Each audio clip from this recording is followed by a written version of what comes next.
BJP Bandi Sanjay గారు చాలా కొంచెం ఎక్కువనే మాట్లాడుతున్నాడు. ఆయన మరి కేంద్ర హోంశాఖ సహాయ మంత్రో లేకపోతే కరీంనగర్ కార్పొరేషన్ మంత్రో తెలుస్తలేదు. కరీంనగర్కి పరిమితమైన కార్పొరేషన్ మంత్రో తెలుస్తలేదు. తర్వాత ఏమంటాడు, ఆయన బెదిరిస్తుండే ఏకంగా, నాకు మున్సిపల్ కార్పొరేషన్ ఇవ్వకపోతే ఇక మీ సంగతి చూస్తాం, మిమ్మల్ని ఎట్లా ఉరికిస్తా చూడు. కరీంనగర్ ప్రజలు ఓట్లేస్తే ఉరికిస్తాడట మొత్తం, ఎక్కడికక్కడికి కరీంనగర్ రోడ్ల మీద ఉరికిస్తా అని చెప్తున్నాడు. ఎంఐఎంతో కాంగ్రెస్ పార్టీకి ఇలా అనుసంధానంగా ఏదో మాట్లాడుతున్నాడు. నేను అంటున్నా, బీజేపీకి ఎంఐఎంకు రాజకీయ రహస్య ఒప్పందం లేదని బండి సంజయ్ తన గుండె మీద చేసుకోనో లేకపోతే తన పార్టీ మీద ఏమంటారు ప్రమాణం చేసి చెప్పగలడా? దేశవ్యాప్తంగా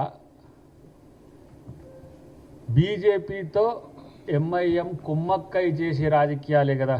బీహార్లో వచ్చే సమస్యలైనా ఉత్తరప్రదేశ్లో వచ్చే సమస్యలైనా ఇక్కడ వాళ్ళు కాంగ్రెస్ పార్టీ నచ్చింది, లేదంటే బీఆర్ఎస్ పోకడలు బాగలేక కొంత సమర్థన చేస్తున్నారు. అయినా కూడా విమర్శలు చాలా సీరియస్గా చేస్తున్నారు కదా, మా మీద బీజేపీ కంటే ఎక్కువనే చేస్తున్నారు కదా. ఇక్కడ మొత్తం గిలగిలగిలగిల కొట్టుకొని మనోడు విలవిలలాడినా కూడా మెజారిటీ రాక హంగు వచ్చే వరకే మనోడు మొత్తం కంగు తిన్నాడు. ఇది సమస్య. ఇప్పుడు కాంగ్రెస్ మీద కాంగ్రెస్ ఎంఐఎంకి అంటగట్టేదానికి ఒక ప్రయత్నం చేస్తున్నాడు. ఈరోజు నేను అంటున్నా, మీరు ఇక మతాల పేరు మీద కుట్రలు చేసిండ్రు, కులాల పేరు మీద కుట్రలు చేసిండ్రు, ఇంకా ఎన్నో రకాల కుట్రలు చేస్తూనే ఉన్నారు, చేస్తూనే ఉంటారు. కానీ మీ పెర్ఫార్మెన్స్ ఏందిరా నాయన? ఇంత పోను పోయినసారి 293 వస్తే ఈసారి 234 ఏమో వచ్చినాయి. మీరు బీఆర్ఎస్కు చూస్తే, అదే బీజేపీకి చూస్తే, బీఆర్ఎస్ కూడా చెప్తా, మళ్ళీ మున్సిపాలిటీలు 0 గుండు 0. పోయినసారి అన్న 2 వచ్చినాయి, కానీ ఈసారి అది లేదు. 8 మంది ఎమ్మెల్యేలు, 8 మంది ఎంపీలు. ఉత్తర తెలంగాణలో మీరు ఏదో నడుస్తుందని చెప్పి ప్రచారం జరుగుతుంది. నడుస్తుందా లేకపోతే మొత్తం పండుకుందా నాకు అర్థం కావట్లేదు. మరి ఏడికి పోయింది? ఇలా 7 కార్పొరేషన్ల క్లియర్గా ఇలా కాంగ్రెస్ పార్టీ 4 గెలిచి ఇలా మిగతా 2 అంశాల్లో కూడా ఒక సానుకూలతమైన ఆలోచన వస్తున్నది క్షేత్రం నుంచి. ఈరోజు మీరు ఎందుకు చతికిల పడ్డారో చెప్పకుండా, కాంగ్రెస్ ఇట్లా చేస్తుంది, మేము ఊకునేది లేదు, మొత్తం తగ్గేది లేదు, అసలు మేము తక్కువ వచ్చినాయి మాకంటారు, అసలు బీజేపీ గెలిచిందా ఏందని మీడియాలో చూస్తారు అనుకునే కాడికి వచ్చింది. ఇవన్నీ ఉడత ఊపులన్నీ, ఈ బెదిరింపులన్నీ చూసిండ్రు. కానీ ఇండిపెండెంట్లను కూడా మనోడు తీసుకుంటు బండి సంజయ్, ఇండిపెండెంట్లు కూడా తీసుకున్నాడు. మరి ఇండిపెండెంట్ల మీద విరుచుకుపడ్డాడు ఇంతకుముందు, మాకు పోటీగా పెట్టిండ్రు ఇట్లా అని చెప్పి. ఇండిపెండెంట్ని ఇంటికి పిలుచుకొని కండు వేసిన చరిత్ర ఉన్నది. మరి కాబట్టి అలా ఏదో కరీంనగర్లో మేమేదో చేస్తాం. నేనంటున్నా, నా ఆలోచన ఏంటంటే, మనోడు ఎవరు కేటీఆర్ ఏమంటున్నా అంటే, అసలు మొత్తం తెలంగాణలో మొత్తం మేము కంగు తినే, మేము కాంగ్రెస్ కంగు తినే ప్రచారం చేసినామని అంటుండ్రు కదా. మరి కరీంనగర్లో, నిజామాబాద్లో ఎందుకు మరి కేటీఆర్ హరీష్ రావు ఎందుకు పోలే?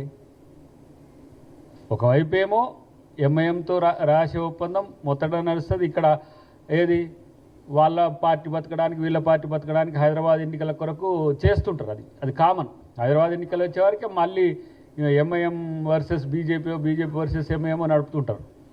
కానీ నేనేమంటుంటే, బీఆర్ఎస్ పార్టీ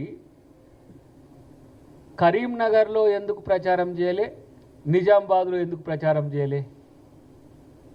ఇలా ఎవరికి అనుకూలంగా ఉండడానికి ఈ ప్రయత్నం చేసిండ్రు? బీఆర్ఎస్ కాంగ్రెస్ పార్టీ ఒకటి అంటాడు, మళ్ళీ ఎంఐఎం కాంగ్రెస్ పార్టీ ఒకటి అంటాడు. నేనంటున్నా, ఉత్తర తెలంగాణలో 6 పైచిలకు ఎమ్మెల్యేలు గెలిచి ఉన్నారు, 5 పైచిలకు ఎంపీలు ఉత్తర తెలంగాణలో ఉన్నాయి బీజేపీకి. వాళ్ళు పెర్ఫార్మెన్స్ చూపించకపోగా బీఆర్ఎస్ సహకారం తీసుకున్న వాళ్ళ పరిస్థితి వెలువెల్లాడే పరిస్థితి వచ్చింది. అంటే గతంలో మీరు చూసిండ్రు కదా, 39 ఎమ్మెల్యేలు గెలిచిన బీఆర్ఎస్ పార్టీ ఉత్తర తెలంగాణలోనే ఎక్కువ ఎమ్మెల్యేలు గెలుచుకున్నది. అలాంటిది 8 ఎమ్మెల్యేలు గెలిచిన బీజేపీకి 8 ఎంపీలు వచ్చినాయి. 39 ఎమ్మెల్యేలు గెలుచుకున్న బీఆర్ఎస్కు 0 వచ్చినాయి. గాడిద గుడ్డు వచ్చింది. మరి మళ్ళీ సర్పంచ్ ఎన్నికలు చూడండి. సర్పంచ్ ఎన్నికల్లో బీఆర్ఎస్కు బీజేపీ కంటే ఎక్కువ వచ్చినాయి. మున్సిపాలిటీల్లో బీజేపీ కంటే బీఆర్ఎస్కి ఎక్కువ వచ్చినాయి. కానీ అనుకున్న 2 కార్పొరేషన్లలో బీజేపీ కాంగ్రెస్తో తలబడుతున్నది.